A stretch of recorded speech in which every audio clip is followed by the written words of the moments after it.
Thank you. Good afternoon. Thank you. Thank you very much. Good afternoon. It is a great honor and a pleasure to join you to celebrate the DFC's 5th anniversary.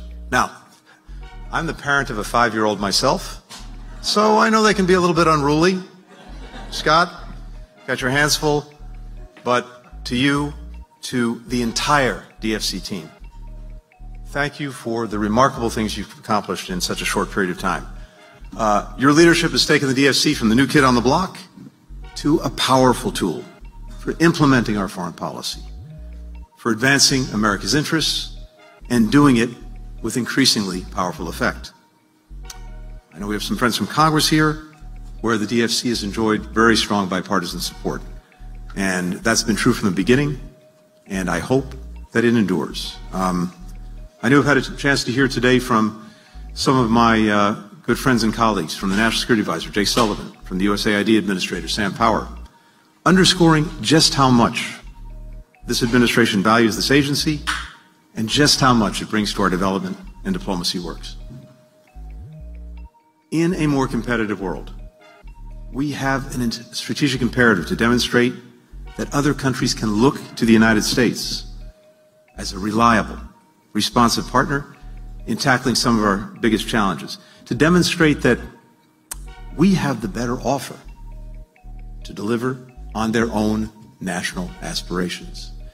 And as I've traveled the world, I've seen the fundamental importance of that value proposition, the value proposition that the DFC offers us. From enhancing food security to addressing the climate crisis to promoting inclusive opportunity, DFC's been the tip of the spear in all of our efforts, committing now a record $12 billion across 44 countries just in this year alone. And I think, Scott, as I've looked at what you've done, you've succeeded in part by reimagining how the United States does development. Not only does leveraging private capital allow us to invest significantly more than our traditional foreign assistance would allow, it also yields returns that can be reinvested in other initiatives.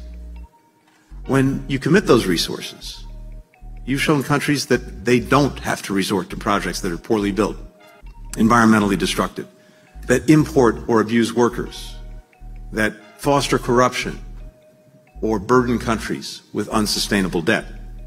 Instead, they can achieve growth, they can achieve progress, while adhering to the strongest, the highest environmental, social, and labor standards.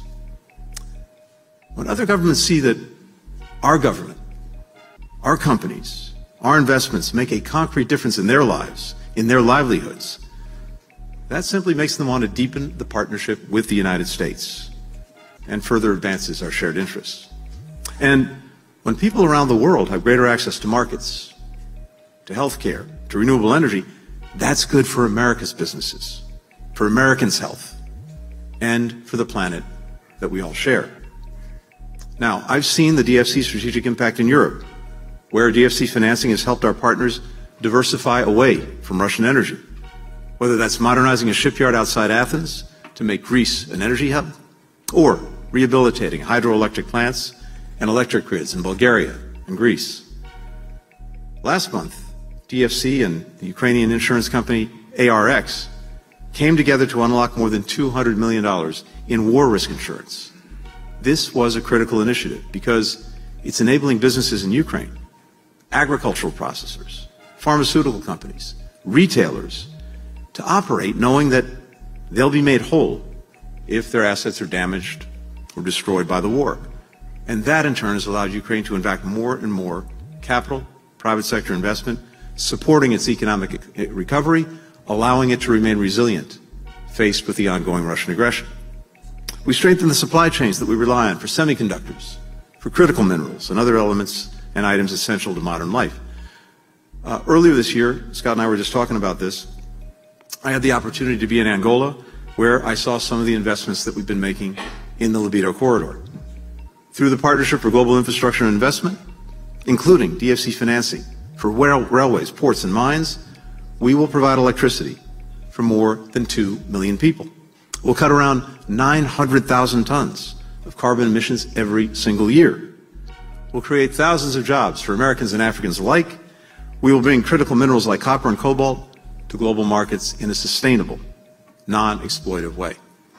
As President Biden said when he was in Angola just a week or so ago, libido is a game changer. We've also bolstered global health systems against future pandemics, with DFC committing millions to increase vaccine production from India to South Africa. So, when the next global health crisis hits, our friends will be less dependent on our competitors for life-saving vaccines, for therapeutics, better prepared to contribute more to the global response and to the needs of their own people. DFC has accomplished all of this by becoming more effective, more forward-leaning as an agency, doubling the workforce, expanding the overseas presence, deepening collaborations with peer institutions. So, as I'm looking out at the challenges that we'll have to face in the years ahead, it is clear to me that we need the DFC, and we need the DFC to do even more in more places than ever before. We're working closely with Congress in our final weeks to reauthorize the DFC in a bipartisan way to strengthen its toolkit for the future. What does that mean? A few things that I think are worthy of emphasis. I think it means expanding the number of countries where the DFC is actually eligible to operate.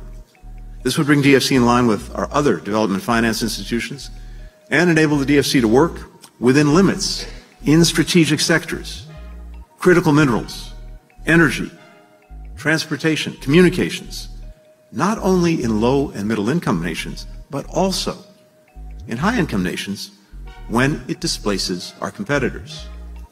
It means increasing the DFC's financial firepower by doubling the total amount it's able to have invested at any given time, from $60 billion to $120 billion.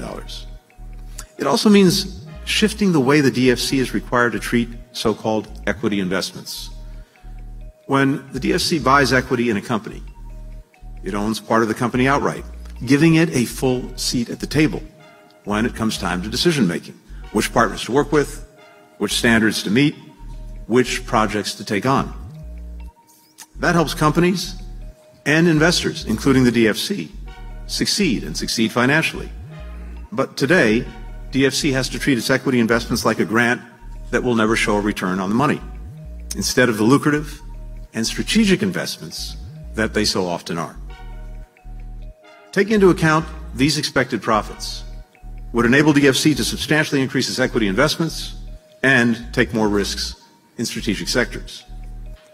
Now, these are actually relatively modest changes, but I'm convinced that they would make the institution even more effective and, as a result, even better able to deliver for the American people and for people around the world.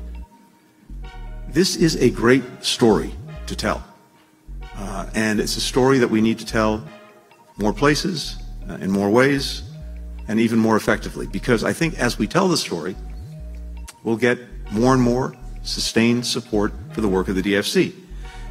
What the DFC is doing is really one of the best examples of how, when our country gets in the game, when we have something tangible to offer other countries around the world, we really are the partner of choice. And if that's the reputation that, with Scott's leadership, you've been able to establish just in 5 short years, I can only imagine what DFC will be able to achieve over the next 5 or over the next 50. So to each and every one of you who's been involved in this enterprise, to those of you whose support is so essential, please keep at it. I know, I can tell you firsthand, it's making a powerful difference. You're making a powerful difference. This institution is making a powerful difference. Thank you so much. And really, Scott, to you, thank you for your exceptional leadership. Thanks, everyone.